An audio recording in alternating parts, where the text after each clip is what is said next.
दोस्तों सब्सक्राइब करें और इस बेल आइकन को दबाएं और पाएं वीडियो सबसे पहले। मैं भारत को भारतीयता की मान्यता के आधार पर फिर से खड़ा करना चाहता हूं, उस काम में लगा कि भारत को एक ना एक दिन वैसे ही तोड़ना है जैसे भारत ने पाकिस्तान को तोड़ा। आप जानते हैं 1971 में भारत के सैनिकों ने बांग्लादेश अलग करा दिया और वो अलग हुआ, उसका दर्द पाकिस्तान को है। तो पाकिस्तान कहता है कि हमारा बांग्लादेश अलग हुआ तो अब हम भारत का जम्मू कश्मीर अलग करेंगे। इसके लिए 71 के बाद से जितने भी पाकिस्तानी शासक हुए सबने आतंकवाद जम्मू कश्मीर में होना चाहिए, अलगाववाद जम्मू कश्मीर में बढ़ना चाहिए, उसके लिए काम किया है, धन भी दिया है और अपने सैनिक भी दिए हैं। और वो आतंकवाद और अलगाववाद जो 72 से चालू है जम्मू कश्मीर में, वो आज इतना बड़ा नासूर है कि भारत के 60,000 से ज्यादा सैनिकों की मृत्यु हो चुकी है या शहादत हो चुकी है जम्मू कश्मीर को भारत में बनाए रखे। जम्मू कश्मीर भारत में रहे उसके लिए संविधान हमारे देश में बदल किया गया। एक आर्टिकल डाला गया 370 जो दुनिया के किसी संविधान में आपको नहीं मिलेगा। उस आर्टिकल के आधार पर जम्मू कश्मीर को एक देश का दर्जा दिया गया है। आप जानते हैं भारत का सुप्रीम कोर्ट कोई भी फैसला सुनाए जम्मू कश्मीर में वो लागू नहीं होता। भारत की संसद में कोई भी कानून बनाया जाए वो जम्मू कश्मीर में लागू नहीं होता। हमारी संसद जब कानून बनाती है उस कानून का पहला पन्ना आप पढ़ें, ड्राफ्ट जिसको कहा जाता है, उसमें पहले ही वाक्य में लिखा जाता है accept in Jammu and Kashmir. ये कानून बनाया जा रहा है जम्मू कश्मीर को छोड़कर। हमारी संसद ने आजादी के बाद ऐसे हजारों कानून बनाए हैं जो आपके ऊपर लागू हैं, मेरे ऊपर लागू हैं, लेकिन जम्मू कश्मीर पर लागू नहीं है वो कानून। उनके कानून उनकी संसद में, जिसको वो असेंबली कहते हैं, वहां बनते हैं। और आप जानते हैं बहुत साल तक तो जम्मू कश्मीर के मुख्यमंत्री को सदरे रियासत बोला जाता था, माने जिसको हिंदी में प्रधानमंत्री कहते हैं। उनका झंडा अलग है, भारत का झंडा अलग है। उनका कानून अलग है, भारत का कानून अलग है। उनका संविधान अलग है, भारत का संविधान अलग है। फिर आप बोलिए कि Jammu Kashmir is the integral part of India, ये दुनिया का सबसे बड़ा झूठ है। वो हमारा झंडा नहीं मानते, वो हमारा संविधान नहीं मानते, वो हमारा कानून नहीं मानते, फिर हम कहें कि जम्मू कश्मीर भारत का अभिन्न अंग है। ये किसको मूर्ख बनाने के लिए कहेगा? आपको सुनकर हैरानी होगी कि भारत की सरकार आपके लिए कोई भी खर्चा करे तो उसकी पाई पाई का हिसाब controller and auditor general of India रखता है, लेकिन जम्मू कश्मीर पर हजारों करोड़ रुपए हर साल खर्च होता है, उसका हिसाब किसी के पास नहीं। मैंने बहुत बार सीएजी को चिट्ठी लिखा कि जम्मू कश्मीर पर पिछले 60 साल में हमने जो खर्चा किया है उसका मुझे क्लासिफिकेशन चाहिए, डिटेल चाहिए। सीएजी कहता है कि मेरे पास नहीं है। फिर हमने फाइनेंस मिनिस्टर को कहा तो फाइनेंस मिनिस्ट्री से उत्तर मिला कि जम्मू कश्मीर का हिसाब दिल्ली में नहीं रखा जाता, वो जम्मू कश्मीर में रखा जाता है। फिर जम्मू कश्मीर को पत्र गया हमारा, वहां से वापस आ गया कि ये हिसाब हम किसी भी भारतवासी को बताने के लिए मजबूर नहीं। मेरी चिट्ठी मेरे पास अभी है। वो मानते नहीं कि भारत का अंग है, हम जबरदस्ती कहते हैं कि ये भारत का अंग है। पाकिस्तान वहां आतंकवादी भेजता रहता है, खुराफात करता रहता है, उनके लिए पैसा उपलब्ध कराता रहता है। अब आप सोचेंगे कि पाकिस्तान में इतना दम है कि वो 60 साल से आतंकवादियों को भेज के पैसा खर्च करके इसको चलाए रख सकता है, तो आप सुनकर ताज्जुब करेंगे। पाकिस्तान की दम नहीं है ये सब करने की। पाकिस्तान को ये सब करने के लिए अमेरिका उकसाता रहता है। अमेरिका है जो पाकिस्तान को पैसा भेजता है, वो पाकिस्तान पैसा जम्मू कश्मीर में भेजता है और वो लश्कर-ए-तैयबा, जैश-ए-मोहम्मद, हरकतुल अंसार, हिजबुल मुजाहिदीन जैसे खतरनाक संगठनों को पैसा मिलता है और वो पैसे से सारे देश में बम ब्लास्ट होते हैं, जम्मू कश्मीर में तो होते हैं। आपको सुनकर हैरानी होगी, जम्मू कश्मीर में जितने आतंकवादी संगठन हैं उसमें काम करने वाला एक भी आतंकवादी जम्मू कश्मीर का नहीं, वो सब विदेश से आए हुए हैं। भारत की कश्मीर में है वो सब पाकिस्तान से आए हैं, अफगानिस्तान से आए हैं या कहीं दूसरे देश से आए हैं और पैसे पर काम करते हैं। और हमारी सरकार भी कैसी विचित्र है। जम्मू कश्मीर में एक संगठन है जिसका नाम है हुर्रियत कॉन्फ्रेंस। ये छोटी छोटी पार्टियों का एक बड़ा समूह है।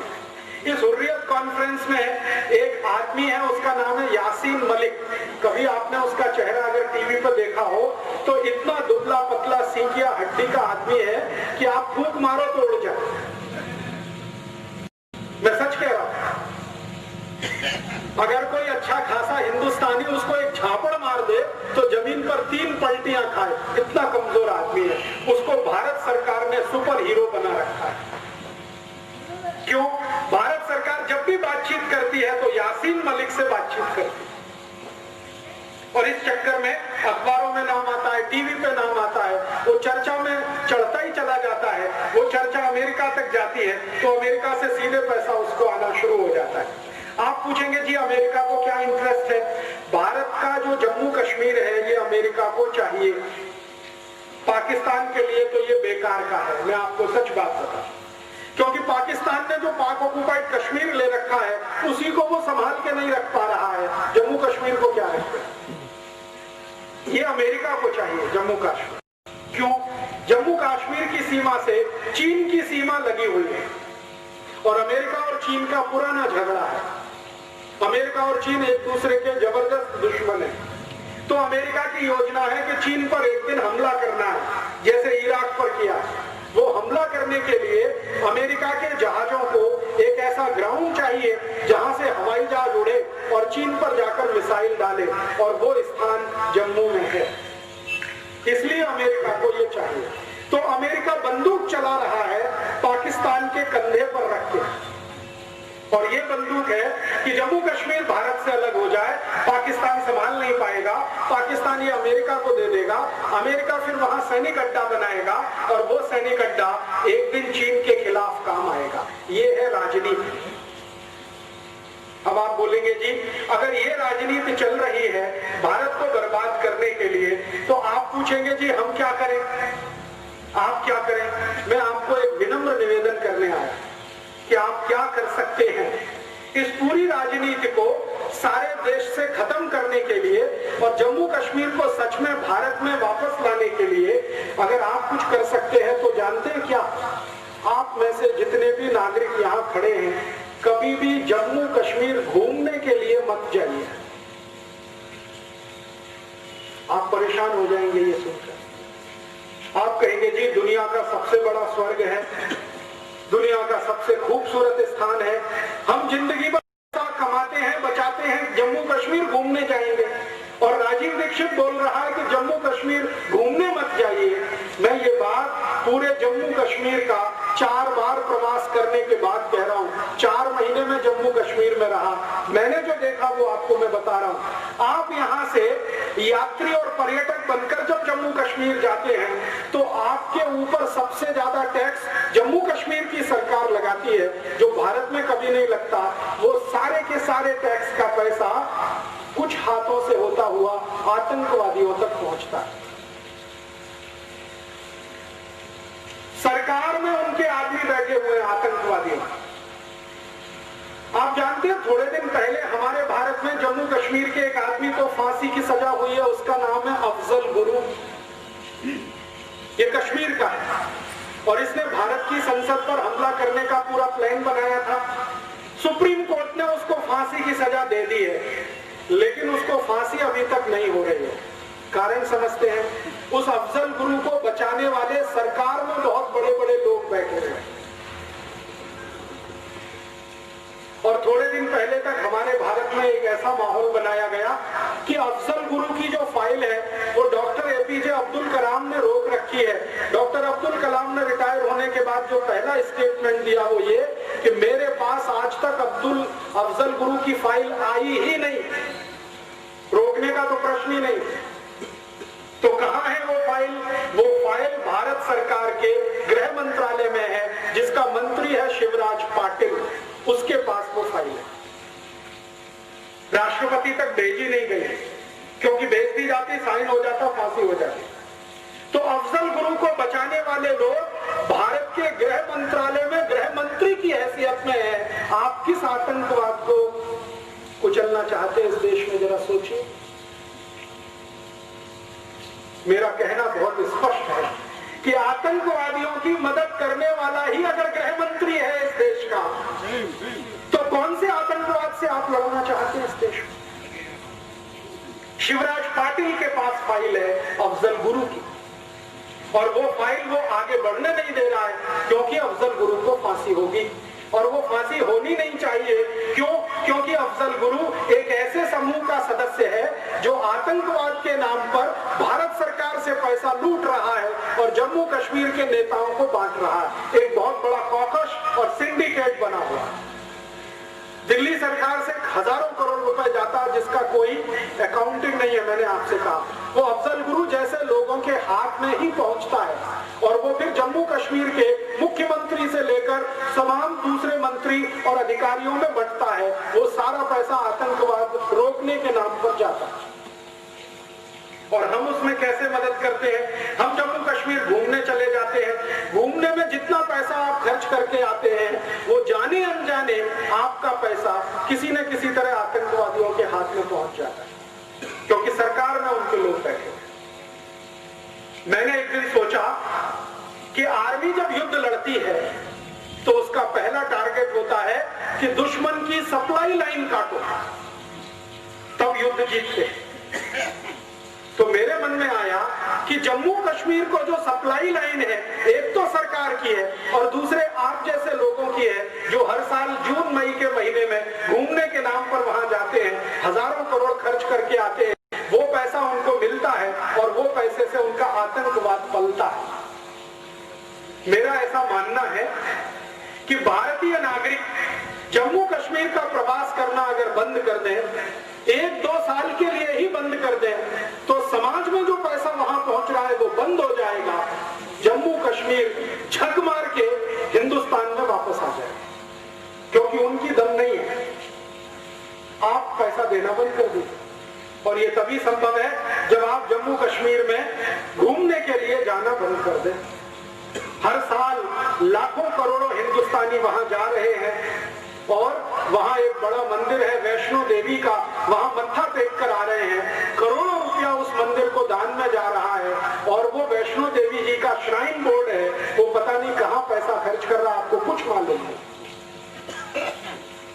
मेरी आपको विनती है, माता जी की पूजा करनी है, दुर्गा माता की, तो हुबली में भी है, वैष्णो देवी में ही क्या है, हुबली में भी पूजा हो सकती है। और भारत में तो कण कण में भगवान है, तो जम्मू जाके, कटरा जाके वहीं पूजा करना, हमारे यहाँ तो कण कण में भगवान है।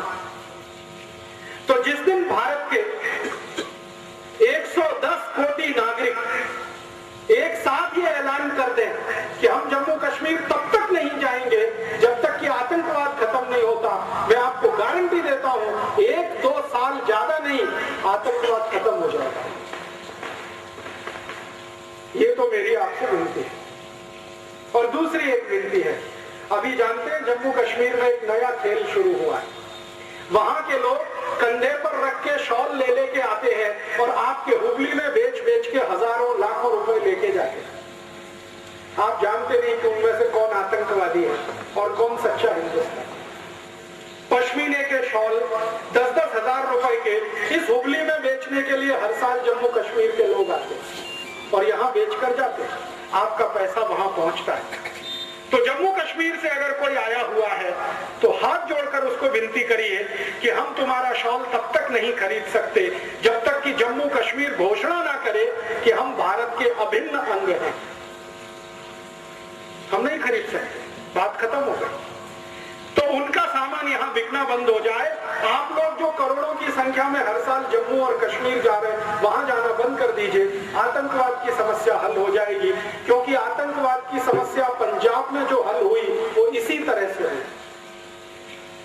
पंजाब में भी आतंकवाद था और वो हल किया गया वो इसी तरह से। कि भारतवासियों को पंजाब के पुलिस ऑफिसर्स ने कहना शुरू किया, यहाँ आना बंद कर दो, अमृतसर के मंदिर में मत्था टेकना बंद कर दो, गुरुद्वारे में और तमाम जगह जाना बंद कर दो।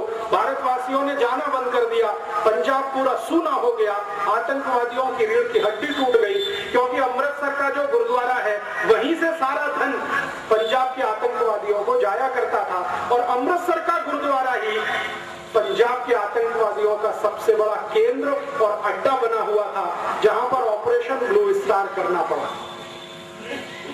तो पंजाब का आतंकवाद इस तरह से हल हुआ, जम्मू में भी हो जाएगा, कश्मीर में भी, और एक बार ये हो गया तो भारत का एक नासूर हमेशा के लिए खत्म हो जाए। और एक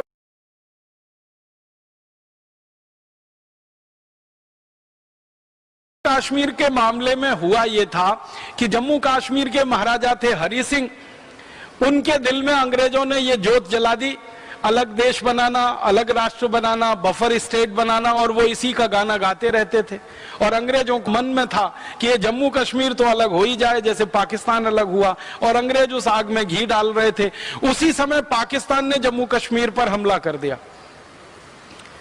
और जैसे ही जम्मू कश्मीर पर हमला हुआ तो महाराजा हरि सिंह के हाथ पांव फूल गए। उनके पास पूरी सेना नहीं थी जो पाकिस्तान के हमले का सामना कर सके, और महाराजा हरि सिंह को यह दिख गया कि अब तो पाकिस्तान की सेना जम्मू तक पहुंचने वाली है, अब ज्यादा दूर नहीं है, और अब तो ये श्रीनगर भी गया, जम्मू भी गया, सब कुछ गया। तो उनके दिल में था कि एक स्वतंत्र राष्ट्र बनेगा, अब तो लगा कि ये पाकिस्तानी राष्ट्र बन जाएगा। तो अंत में उन्होंने हथियार डाले और सरदार वल्लभ भाई पटेल के पास अपने प्रधानमंत्री को भेजा और कहा कि अब आप हमें बचाओ। तो सरदार वल्लभ भाई पटेल ने मुस्कुराते हुए कहा कि हम क्यों बचाएं आपको, क्यों बचाएं? जम्मू कश्मीर तो भारत का अंग है नहीं, और आप तो कहते हो कि हम स्वतंत्र देश बनाएंगे, तो अपना स्वतंत्र देश बना लो, हम आपको क्यों बचाएं? तो जो प्रधानमंत्री था महाराजा हरि सिंह का बहुत होशियार, बहुत चतुर व्यक्ति था, उसने कहा कि इस समय बहस करने का समय नहीं है, बाद में हम तय कर लेंगे, लेकिन ये पाकिस्तानियों से तो हमें बचाना है अपने राज्य को। तो सरदार पटेल ने कहा कि मैं मेरी सेना भेज सकता हूं और पाकिस्तानियों को हमारी सेना गाजर मूली की तरह से काट देगी, लेकिन एक शर्त है। तो शर्त क्या है? शर्त यह है कि आप बिना किसी शर्त के भारत में मिलने का फैसला करो और ऐलान करो कि भारत में आपका पूरा राज्य का विलय होगा। उसी कंडीशन पे भारत की सेना आपको बचाने के लिए आएगी, क्योंकि तकनीकी रूप से जब तक आप भारत देश से जुड़ते नहीं है तब तक भारत की सेना आपकी रक्षा क्यों करेगी? क्योंकि भारत की सेना तो भारत की सीमाओं की रक्षा करने के लिए है, और जम्मू कश्मीर चूंकि भारत का अंग नहीं बन पा रहा है और आपने ऐलान कर दिया है कि इसको स्वतंत्र देश बनाना है, तो हम आपकी रक्षा तो नहीं कर पाएंगे। तो प्रधानमंत्री भागा भागा वापस गया महाराजा हरि सिंह के पास और कहा कि सरदार पटेल ने तो ना कह दिया, सेना तो नहीं आएगी, जब तक हम भारत में विलय के दस्तावेजों पे हस्ताक्षर नहीं करते, भारत के साथ विलय के संधि पत्र पर हम हस्ताक्षर नहीं करते, तब तक भारत की सेना नहीं आएगी और हम तो अब मारे जाएंगे। और उस समय पाकिस्तानी सेना श्रीनगर के बिल्कुल नजदीक में थी, हमला करते हुए वो आगे बढ़ रहे थे, कबायली लोग पाकिस्तानी सेना में भरपूर मदद कर रहे थे। तो महाराजा हरि सिंह ने फिर दस्तावेज पर हस्ताक्षर किए, भारत में जम्मू कश्मीर का विलय हुआ और जम्मू कश्मीर भारत का अभिन्न अंग बना।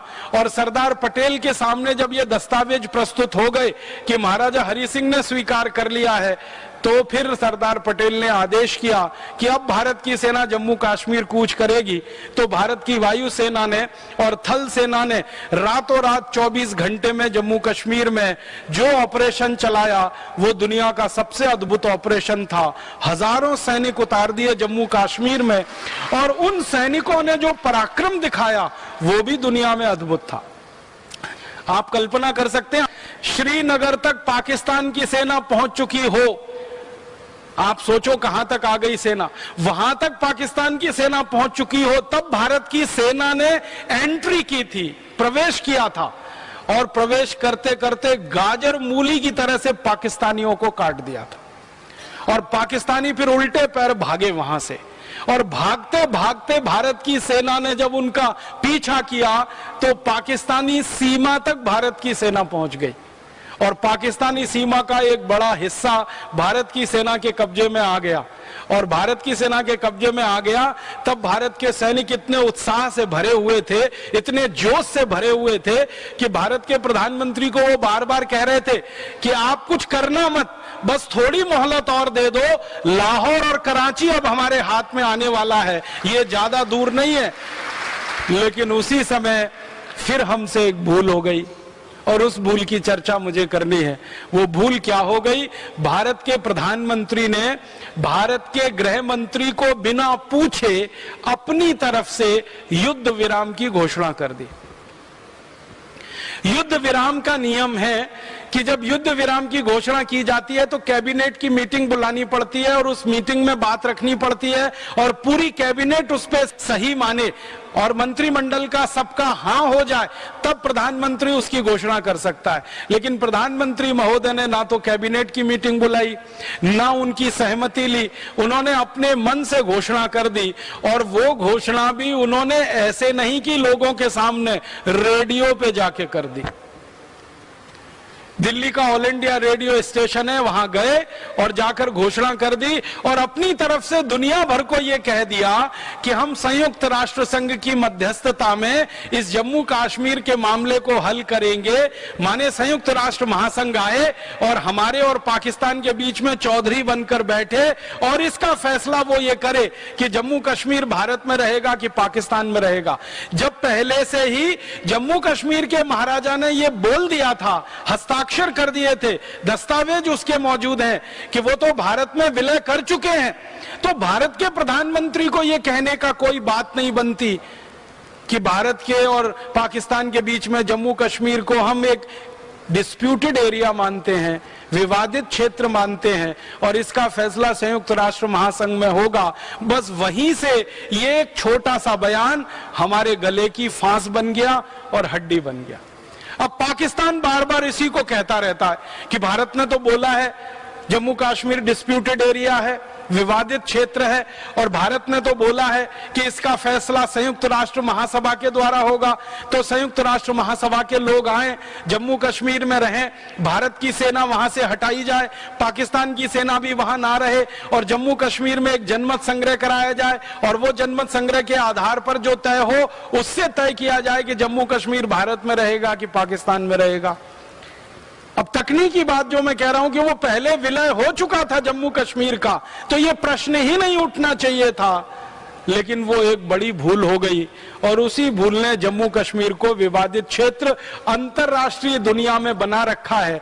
भले हमारे लिए जम्मू कश्मीर भारत का अंग है, लेकिन संयुक्त राष्ट्र महासभा के लिए जम्मू कश्मीर एक विवादित क्षेत्र है, और विवादित क्षेत्र में चौधरियों को घुसने का, दखल करने का अधिकार है। तो जम्मू कश्मीर के मामले में संयुक्त राष्ट्र को भी दखल करने का अधिकार है, और वहीं से ये सारा मामला खिचड़ी बन गया, खटाई में पड़ गया।